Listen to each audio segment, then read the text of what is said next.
Hi, I'm Peter, and welcome to my podcast, Waking from the Fire. I have Virginia Kelly with me, who is an acupuncturist and a therapist. I'm going to let her introduce herself because her background is just so fascinating. Today, we're going to talk about something that is so prevalent, important, and extremely helpful. You're going to walk away from this podcast with strategies to start improving your life immediately. We promise you that. So without further ado, Virginia, welcome to the podcast. Tell us a little bit about yourself.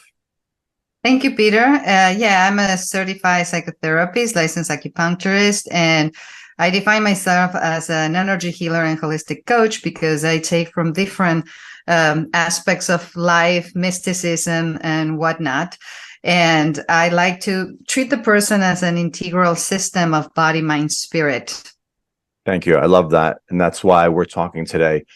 Because there's a place for medicine and there's also a place for holistic, complementary, looking at our entire world to help us heal, to use every resource possible. And that's what we're going to do today. So like I said, we're going to talk about depression and anxiety. And I want to give you a real brief background. You might know me, you, the viewer and listener. You might know my past. I grew up in a dysfunctional home. My father was an abusive, addicted, sick individual. I have a lot of empathy for him now. And my brother, sister, and I, and my mother, we all survived, thank God. And we're all decent human beings and living good lives, trying to contribute. But my entire life, since my childhood, I walked around with something wrong, something not feeling right. But I powered through it. I became a perfectionist. I didn't know what this was at the time. And I overcame whatever obstacle was in front of me. I overcame. I tried to do my best. And I achieved a certain level of success. But when I turned 48 years old, I couldn't deny this feeling anymore, like an empty hole that I didn't know was there, that I was continually trying to feel. And so I found a good therapist. And he referred me to a 12-step program that was appropriate for me. And what I found was I wasn't depressed per se. And Virginia, you're going to describe what depression actually is. We talked a little bit about this, so fascinating. But I was experiencing something called unexpressed grief that can masquerade as depression. I also experience, as do my children and most of my audience and clients and patients, anxiety. So, Virginia, why don't we start with a definition, whatever you want to tell us about what depression actually is? Well, I want to start by saying what is not.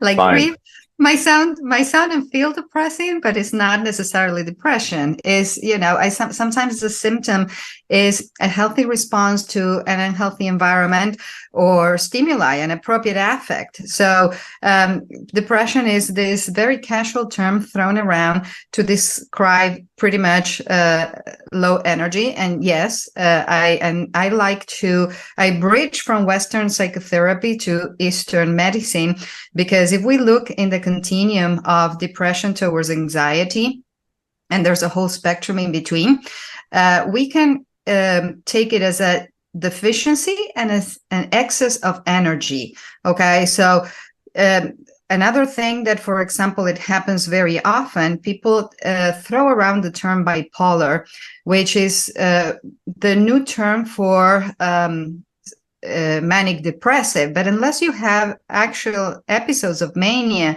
and depression, you're not bipolar. You might be a little bit unstable, cyclical, lunatic, if anything, but not necessarily bipolar, right? So a lot of people that come to me with so-called depression, they're really experiencing states of anguish because something that happened in their life that triggered this, either early childhood trauma or something recent. There's an uptake of cases, if anything, since the pandemic, because everybody is grieving the life that once was, that now it kind of became clear that is gone. Yeah, right. There's a new normal, whatever that means, because what is normal basically is the norm, and what is the norm is the majority. And oddly enough, if we go to US statistics alone, most people are experiencing some form of anxiety and depression. And those are terms that are very trending.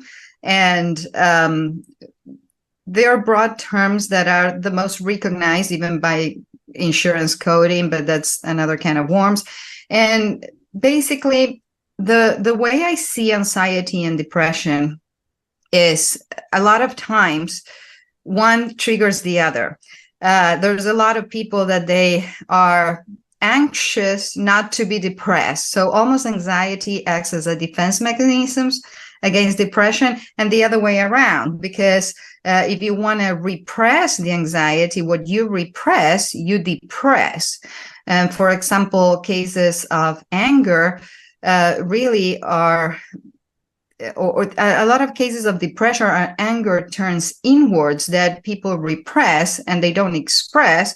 Now, what you want is healthy avenues to express that anger. You want rather buy a punching ball than punching someone, right? Sure. So with the term anxiety and depression, there's a lot of grief. Even grief in itself, it has 5 stages that they touch upon anxiety and depression. So a lot of depression really looks more like an apathy, because it's lack of energy. So it's a deficiency. So one of the good ways to target that is to get the patient out of that is actually tap into the unexpressed, repressed, depressed anger. Okay. So I have can I sure keep that thought, because you said so many good things and I just want to flesh them out a little bit for the viewer and listener. I heard a couple of things. One is careful of labels, right? People are throwing around labels. I'm depressed, I'm anxious, I have PTSD. I hear my children and their friends just throw it around like they could be hanging out on Friday night and say, oh God, I have so much PTSD. Like, these are serious terms. We don't want to self-diagnose or self-label ourselves, because life is already challenging, right? So I heard that. I also I want you, if you don't mind, in a second, tell us about the people that are seeking you out, and what are those symptoms that may or may not be depression? Why are they seeking your help? But before that, talk really quickly about repression can lead to depression. Like, what is repression? Well, basically, repression is a defense mechanism. There are many, and repression is just one of them.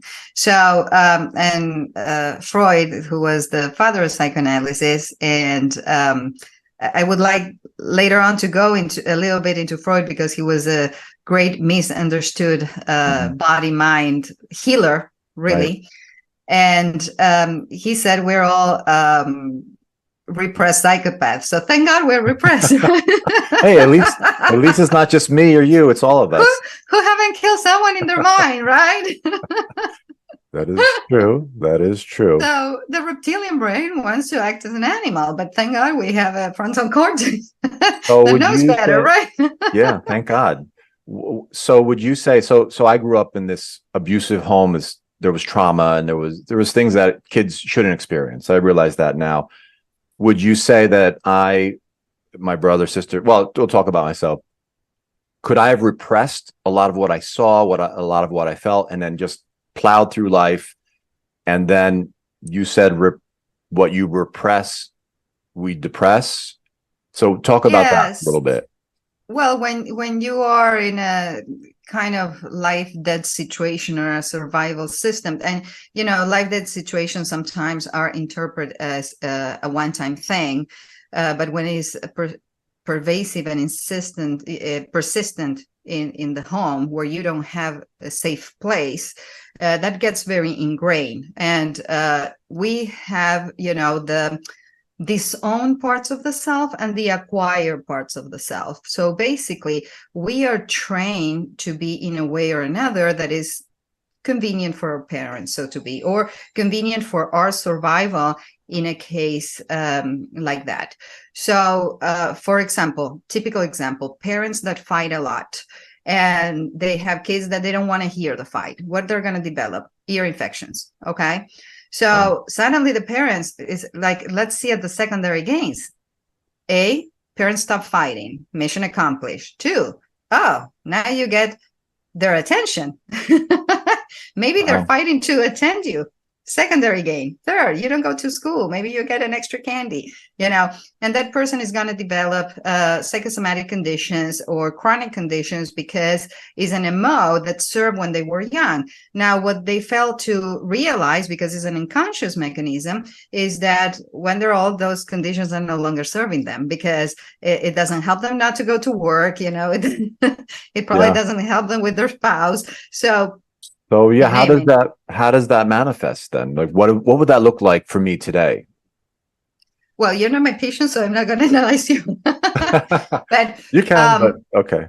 But basically, because everybody can have a different manifestation of it, and it's very personal. You asked me about my patients. My patients, I have all different sorts of condition, and but for example, I want to bring about a case that will exemplify what I was saying before about anger and depression. So this patient decided she was having some suicidal thoughts or suicidal ideation, right?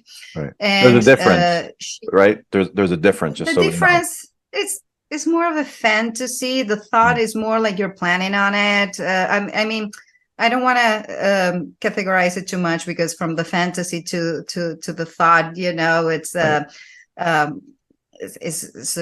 it depends on the case. Is a long way or is a short way, right? Yeah. So what happened, and I'm just gonna give this example because it's very telling.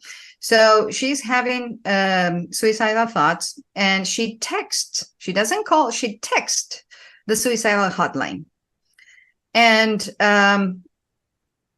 she got very upset. So she didn't call me, first of all, okay? And second, she didn't even call the hotline. She texted. So what happens is that when you text, apparently I didn't know, and I thought this was brilliant, the first thing she gets is kind of like a disclaimer that she has to read and sign and whatnot. And that really pisses her off because she's like, oh my God, I'm thinking of taking my life and I have to read a disclaimer. And so she snapped out of it. And when she was telling me, I couldn't stop laughing. And I thought it was brilliant. And I'm like, hello, you have me. How come you didn't call me? Oh, it was Sunday. I mean, if we don't have a schedule on Sunday, but if there is an emergency, you can always call me and or check to see if I'm available. Oh, but I'm on a tight budget. Oh, I see how much you value your life, right? Yeah, right. And so forget about me. Forget about me. Let's go back to the hotline. You couldn't be bothered to call if you're actually having suicidal thoughts. You had to text. I thought that they need to protect themselves too. So their disclaimer, whatever she had to sign, I thought it was a brilliant idea to snap her out of that state because she could tap into her anger. And anger now is an excess of energy, not a deficiency of energy. And I don't know if they think of this in this way. This is the way I'm thinking because I have the Eastern medicine background. But what is easier to disperse an excess or to tonify a deficiency? It's always easier to disperse an excess. So one of the techniques, if you will, is to tap into the patient's anger because it's a reservoir of energy. And that now we're going from the continuum more into the anxiety part, into the excess of energy. And that's why overall, I rather deal with anxiety than with depression because I have more energy to work with. What are you talking about you personally, if you were experiencing depression or anxiety, or your patient? Both. Okay. It's always easier to work with excess of energy than with deficiency. Okay. Well, I'm sure there's many people that could benefit because so many of us are experiencing anxiety. But I want to tie in why we're having this conversation to someone that's listening and say, well, I'm not suicidal and I don't know that I'm depressed. What I've experienced over 30 years, and especially these last 6 years, as I have done some of this work and the self-reflection, is every person I meet that I have an authentic conversation will, if they're aware of it, will admit some of these thoughts. You know what? I've fantasized what would it be like to be dead. My father committed suicide when I was 16, and he did it in a very public way. And it's something that I didn't think about for many, many years. And then I had children, and I would think I could never do this to my children. Now, It's a very selfish act. Yeah, unfortunately. And it shows how hurt he was, how much pain he was in, to think that was the best solution too. Well, okay, there's a couple of things here. Yes, this is not to wrong anyone who went down that road, because you don't really know what's in their mind. One of the red flags is, I don't want to kill myself. I just want the pain to stop, because the pain is so unbearable that they would go to any extent to stop it. Yeah. And that's something that you witness in addiction, where parents do terrible things because the brain starts interpreting the substance as essential for life. So what happens is, someone who does something terrible to prioritize their drug is because their brain is acting on survival mode. They need that drug to survive in their brain. Yeah, I understand. So my father. So I never thought about suicide, but I thought, what would it be like to be dead? If I was dead, no one would bother me about my bills. I wouldn't have to pay my mortgage. I could just get a break. And when I share that with people, friends or clients, life coaching clients, some will share the same back to me. So what I'm saying is, the reason why I think this is so important is, there's so many of us trying to do good things. We're trying to eat healthier. We're trying to exercise.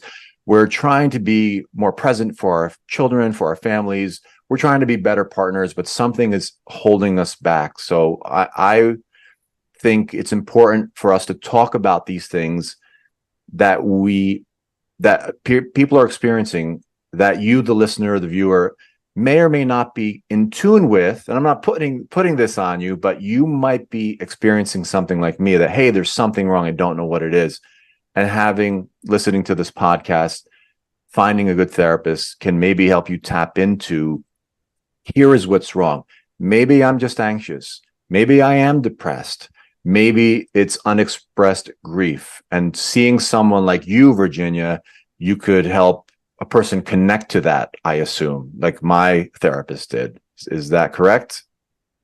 Yes, therapy is essential for anyone who doesn't feel quite right, even though those not always know how to pinpoint it. Like they cannot always put the finger on it, because a lot of issues are unconscious or pre-verbal, things that happen when we didn't have the tools to deal with it. So what happens is that, we grow with that. And then once we are grown-ups, we can deal with that.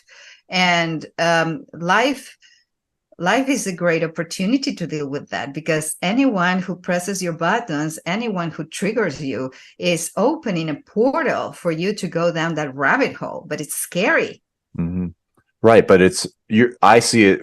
I hear what you're saying is also an opportunity to heal. Like, hey, what's really going on? Like, it might not feel good. It might feel bad. It might feel scary. But with that comes an opportunity to say, I don't like this feeling anymore, and I want to do something about it. I want to work with someone like Virginia, or find a therapist, or use some of the resources you're going to share with us. Can you talk about? So we talked a little bit about depression. Can we talk a little bit about anxiety, what that is exactly? I did a podcast with a psychotherapist in the past, and she differentiated by saying stress is external and anxiety is internal. What's your definition of anxiety? Stress is an appropriate affect. And what do I mean by appropriate affect? There's a stimulus and a response, right? While anxiety is more of a symptom. So it's a symptom of what? What's going on that is triggering this anxiety, right? So the thing is that there are different reasons for anxiety, and everyone has their own reason, and everybody knows pain. That is like common to the human human condition. And something that we do is defend against it because it's for self-preservation. And some defenses are useful, and some defenses, then they are obsolete after a while. They are useful at a time, and then they no longer serve us. So it's like, but you are familiar with an MO, with a way of functioning, so you have to re-educate yourself, which is not easy, to a new way. And one of the tools, as you mentioned, the 12-step program, basically is build new neurological pathways in your brain, because the brain is there's the field of neuroplasticity that talks about this. The brain can adapt, and it's like a muscle that you can work. So basically, whenever you have a self-destructive behavior that might be triggered by anxiety or whatever else, and you want to eliminate that behavior, it's better to replace that behavior. And you have to start by counting days. I even treat couples therapies as if it is an addiction, because when we are emotional, there are different neurochemicals inside our body that do different things for us. For example, they have done studies where a man and a woman fight. What are their physiological responses? While the woman is venting and getting the issues out of the tissues, which is in line of Eastern medicine, we need to get the issues out of the tissues. I like that. And then I'm going to develop a little bit about this. The man felt more threatened. Why? Because it gets triggered the fight or flight. So unless he physically fights or he physically flies, then he goes into the freeze. Yeah. If he cannot fight or flight, he freezes, right? So it was more detrimental for the man than for the woman, for example. So when I have couples fighting, and one of the reasons they fight is because their own unresolved trauma, and usually from childhood. And the reason why we choose each other is not for the good things that we think that we choose each other. We choose each other more of an unconscious level because we feel familiar.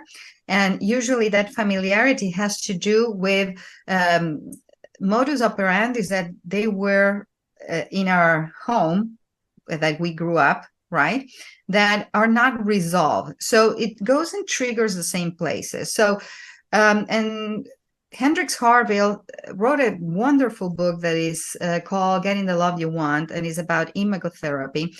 And it's also based on the work of Freud, where basically the parents are an example to follow or to avoid, and the same the partners that we choose. So we might choose a partner that might have some traits of some of our parents, or exactly the mirror opposite. Okay, so instead of let's say you had an absent parent who was a very good person, either you choose someone who's absent and good, or present and bad. So the idea is to outgrow these patterns, because going back to the term PTSD that everybody throws around, Freud talked about repetition, how repetition makes master. So, and that's the principle of PTSD. We tend to repeat patterns. So when there is family trauma, ideally you want to interrupt the cycle of damage, not to perpetuate it and pass it along the next generations, right? So usually the people who interrupt the cycle of drama is or trauma is the people who seek therapy, seek help, or don't reproduce, not to pass it along. And they might not even be a conscious decision. It may even be an unconscious decision, right? Yeah. That was me. I felt this pain, and I chose to stop it. Once I found out it was generational, I said, I'm not going to pass this on to my children. Even though I passed on things I didn't know subconsciously to them. I never beat my children or berated them or cursed at them, but I withheld love. I abandoned them.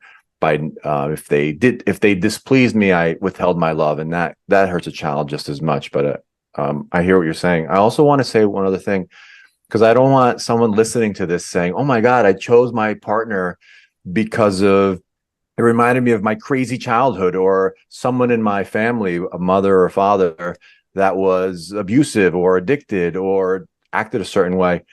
For a couple, Virginia, that realizes this now, hey, we attracted each other, maybe some of the negative, but there's qualities about each other that we love. Is there hope for that couple?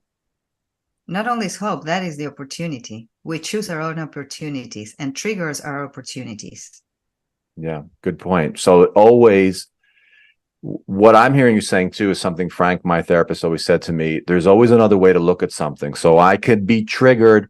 What the scenario you played out, where you're sitting in therapy and you're a couple, the mother of my children, I hate the term ex-wife, the mother of my children and I tried for many, many years and went to couples therapy. And there was, I felt that exact scenario where she loved it. She got to express herself, say how she felt in a safe environment. And I was sitting there saying, I have to jump out of this window right now. I want to break the room. Yeah, I'm going to go crazy. But I sat there calm and quiet because I'm a perfectionist. I don't want to see anyone. At the time, I didn't want to see anyone see me upset. So I get that completely. I'm not sure why I brought that up, but I just wanted to relate that if you feel like jumping out of a moving car when your partner is talking, expressing themselves, you're not alone and there's nothing wrong with you. Oh, here's what I wanted to say. And then it's an opportunity. That trigger you said, Virginia, that if it's anger, if it's a strange feeling, whatever that trigger manifests as, you could look at that and say, boy, do I hate that person for doing that to me? Or I want to look at this and heal this because I don't like the way this feels. Is that what you're saying? It's your trigger. It's your trigger. So you might as well take care of it, right? Yeah. Otherwise you'll just keep getting the trigger, right? If it was not your trigger, you could not be affected by it. Oh, there would be no cathexis, no energy attached to it. Oh, I see. So if someone does something, let's just say it's, I don't know, it's harmful or it's selfish or it's dangerous, and we don't react to it, it's because we're not triggered to it. It's not us. We're not owning that. But if someone says something or does something and I say, how dare you, or what a jerk, or then that's something within me that's triggered. Yes. I remember, I'm going to put a very stupid example, but this is going to clarify things for people. I remember I had a roommate that she had some, nowadays there's a lot of prejudice, so she had her own ideas about Catholicism. And I was kind of brought up Catholic, but not really. My family wasn't really religious. I mean, I'm Maria Virginia after Virgin Mary. And it feels like the biggest joke, but that's another story. Anyway, one of the ways that she had to insult me or offend me, like Catholic. And I was like, that's like if you call me red hair, nothing wrong with red hairs, and I don't even have red hair. So for me, it was like, I couldn't relate to the insult. It was actually funny. I'm like, first, learn how to insult. So then we can fight, right? Yeah, right. So you could trigger me, right? Good point. Correct. Yeah, there was no trigger there. Funny what you said, Virginia. We're all related, right? We meet for a reason. The name Virginia is after the Virgin Mary. It could be, right? My Greek name is Panayotis, which is the masculine. It's the masculine version of the Virgin Mary in Greek. Oh, so we're connected that way too. Okay. We're both named after the Virgin. Very interesting. I know. So very interesting. I know. So you said something before that I love. Getting the issues out of the tissues. What does that mean, and why is it important? Well, we this goes to the field of psychosomatics, right? There are things that we express, and we express them verbally, we express them physically, we can express them by sublimating them. That's the highest form of defense, like art, for example. Or because they're unconscious, we don't express them. So what happens is our body take it upon itself to do so. And it's going to manifest in a headache. It's going to manifest in body aches, you name it. Okay. So now I have to go a little bit back to the work of Wilhelm Reich, who was a disciple of Freud. And people have this idea that Freud was that is obsolete, and that he was very fixed in his place. And Freud was the father of psychoanalysis. And I'm a former dancer, so I compare Freud to ballet, to classical dance. You can dance the tango, you can dance the cha-cha, you can dance whatever you want, but there's a basis, okay? So that was Freud. Freud, contrary to popular belief, he was not secular. He was married to the daughter of a rabbi, and he was very spiritual. Some will sustain that his whole libido theory was based on the tree of life and foundation, and I think it's called Chesed. Don't quote me on it. I don't know. I will have to look into it. But basically, the importance of Freud in the field of psychoanalysis, first of all, he was a neurologist. He knew the body inside out. And at the time, because of what was going on, he didn't have much of a choice. He had to work in whatever he could find work. He had 5 mouths to feed. And they sent him to do psychotherapy, which at the time was a little bit like hocus pocus. Now, this is a physician, a man of science, and he's the one who started talking about the libido theory. And now the libido could be measured in the Geiger counter. So his importance in the field of psychotherapy is that for the first time in history, he makes the mind scientific. Okay. And now he had his followers and his detractors like everybody else. And more than his detractors, his followers actually were the ones who limit him the most, because now that he was sticking his head out, so to speak, he had to stay with what he started. He couldn't divert from there. And then he has all these disciples, from Carl Jung talking about the collective unconscious and looking into astrology and tarot, which I do, and Wilhelm Reich, that is the one who developed the discipline called organ therapy, that is based on organ energy and orgasm, that is basically Kundalini energy, that is life force. And he also was a man of science, a physician, and he was talking about organ energy, not just in the human beings, but also cosmic energy. At the time, he even dealt with Einstein. He developed the Cloudbuster, which was a machine that could reproduce rain. So when they say they don't have capabilities for weather manipulation, they had them for a long time by now. And Wilhelm Reich, of course, ended up dying in jail because he was kind of like a Tesla, a lesser known Tesla, so to speak. And he was in everybody's blacklist, from the communists to the Nazis. So he was into something. He was the one who came the term sexual revolution, because he was interested of guiding younger people and helping them with contraceptives of whatever they needed in order to have a healthier sexual life. And anyway, Wilhelm Reich for me is the missing link between Western psychotherapy and Eastern medicine, because he talks about the energy. Wilhelm Reich most people are not familiar with organ energy, but most people are familiar with bioenergetics by Alexander Lowen. Alexander Lowen was a patient of Wilhelm Reich.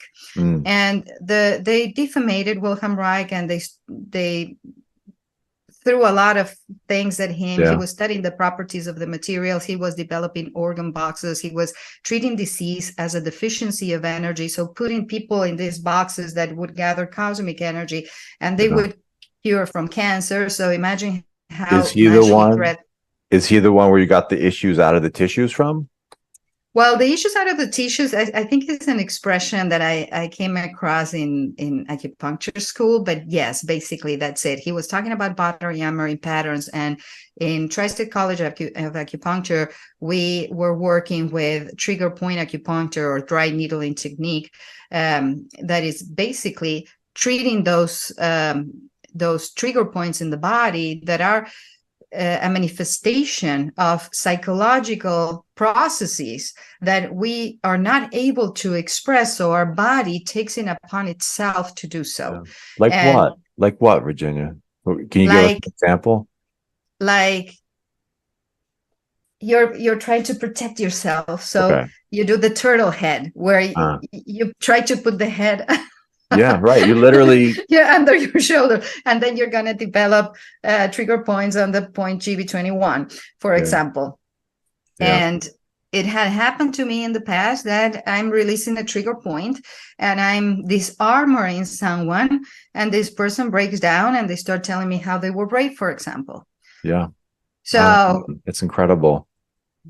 Seemingly unrelated, but you know what was going on.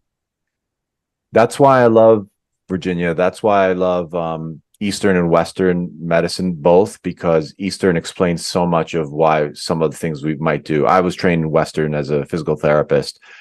And learning about Eastern medicine is so fascinating to me because it goes deeper, it goes to the core, which I feel like makes the most sense. If I give someone a diet, as a nutritionist, I know if you eat this way, you'll look and feel absolutely amazing. You'll achieve your ideal weight. But I know there's something else deeper that might stop that person from following that. And Eastern medicine opens the door to let me say, what else is going on for this person?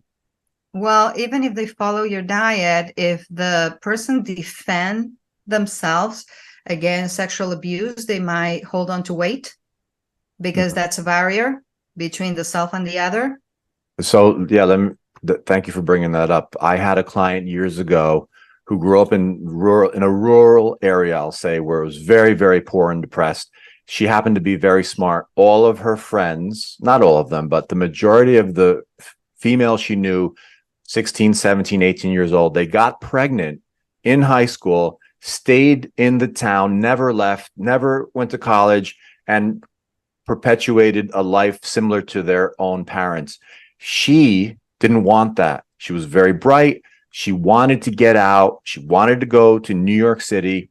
And years later, she realized she became fat to protect herself from anyone sleeping with her so she wouldn't get pregnant, so she wouldn't stay stuck in her small town. And when I heard that, first of all, it broke my heart. And second of all, it made me think, oh my God, there's so much more going on than people just can't get themselves to eat healthy and exercise. So thanks for bringing that up. But even if you do eat healthy and exercise, if there is an unconscious defense mechanism, like underlying human motivations and conscious mechanisms that make your body hold on to the fat, not letting go, and taking it a step further, if you look into astrology, there are aspects who are actually going to help you either lose weight or the opposite. So, and sometimes it's out of your control. So this is not to say that there's nothing you can do about it. Of course, there's plenty people. I like to empower people and let them know that there's a lot they can do about it. But looking into what are the underlying issues that might contribute to one thing or another, it gives them tools then to be able to address the depression, the anxiety, whatever is going on. Right, because I appreciate that. And that's why it's important to work with someone like you, to work as an acupuncturist, as a psychotherapist, me as a nutritionist, as an exercise science, as someone that studied motivation and psychology in my own regard, and other tools and resources, to use as many of these resources as possible. Because most of the time, what I've observed, Virginia, and you probably observed this too, and I think you've said it, is people don't know what exactly is going on. They might come to you, so let's say as an acupuncturist, because they have back pain, but it could be so much literally deeper than that. People come to me to lose weight because they can't get motivated. And then I start exploring with them. People start telling me about their childhood and about when they were bad, they were given certain food or not given certain food. And that's an opportunity to say, you know what? A therapist might be a great idea. I think a therapist is a great idea for everyone. I think we should all have a therapist, an advocate, someone on our side, someone on our team. That's how Now I think you're of my now you're therapist. thinking like an Argentinian. Oh, really? They say that in Argentina, 1 in every 10 people are therapists, and the other 9 go to them. That's pretty funny. Yeah, then I relate to that because I could not have figured out my own, apparent depression, grief, anxiety without a professional who was on my side, literally on my side, that I could say anything to Frank, and I know he would never judge me, and he would direct me. He wouldn't tell me what to do. He would just direct me in the right path. And Yes, because the idea is to assist someone in the process of self-healing. yeah, that's beautiful. So why is it important? So there's issues in the tissues, right? We repress, we hold in, we don't express anger, maybe. Why is it important to get that out? How does that manifest? You mentioned cancer before. Is that related to it? I was just thinking about that. Yeah, cancer is, in a way, is an unexpressed emotion. Is that you cannot name. Mm-hmm. It's, if you think about it, it's a process of self-destruction. Yeah. And technically, we all have cancers in our bodies. Our immunological system is all the time clearing those cells, and that's why it's good fasting and whatnot. But what happens that it makes the cancer overcome the immunological system? Yeah. There's so much we can talk about that.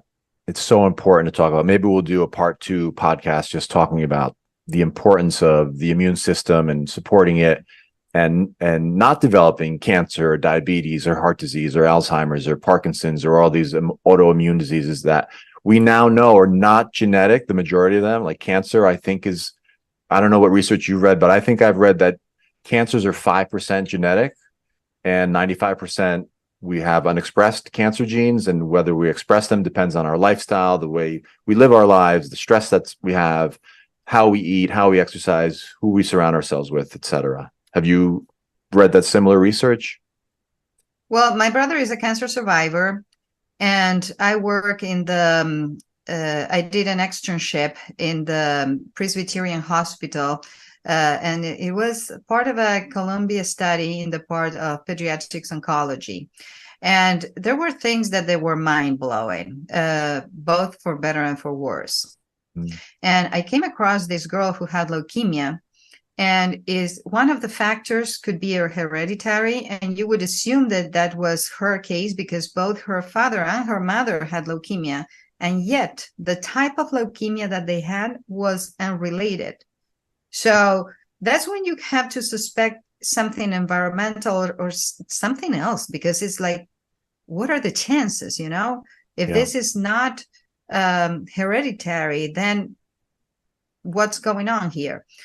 But yeah, that was such a learning experience. And I was doing that externship at the time that my brother was also going through cancer treatment. Yeah. Wow. So it was very intense. Yeah. I'm sure. So out of respect for time, because we are running out of time, is there anything you want to share as far as resources? We talked about acupuncture. We talked about psychotherapy. You could certainly talk about those again, that someone can use if they are depressed, if they are, you said, apathetic, if they are. I want to share a freebie, and this is that anybody can do. Mm-hmm. And a lot of people go to bed watching the news and whatnot, and they spiral down. And even if you're watching a great show like Homeland, like I remember I was recuperating from surgery and dreaming that I was working for the CIA, so I was waking up exhausted in the morning. So one thing that I want to recommend is comedies. It's free. You probably have some kind of subscription somewhere, because a minute of laughter is worth 10 grand in biochemicals should you buy them from a lab. Wow. So there you have a free pharmacy. The great outdoors and nature is a free pharmacy. You have to know about it though. Mm-hmm. And you have a pharmacy inside. So when they say you have everything inside, look at that. A minute of laughter, 10 grand. Yeah, I love that. That's awesome. So I will put information when I post this podcast on how people can get in touch with you. Virginia, any last words you want to leave us with? VirginiaKelly.com is as simple as that. That's very simple. VirginiaKelly.com. Virginia, thank you so much for this conversation. We'll definitely do it again because there's so much to talk about. And I made so many notes here and we just didn't have time to get to it. But I want to thank you for joining us. Thank you. And to you listening, watching, this is Waking from the Fire. Stay tuned for our next podcast. I don't know what it's going to be on, but I promise you it's going to be something to make our lives better. Until next time, I'm Peter.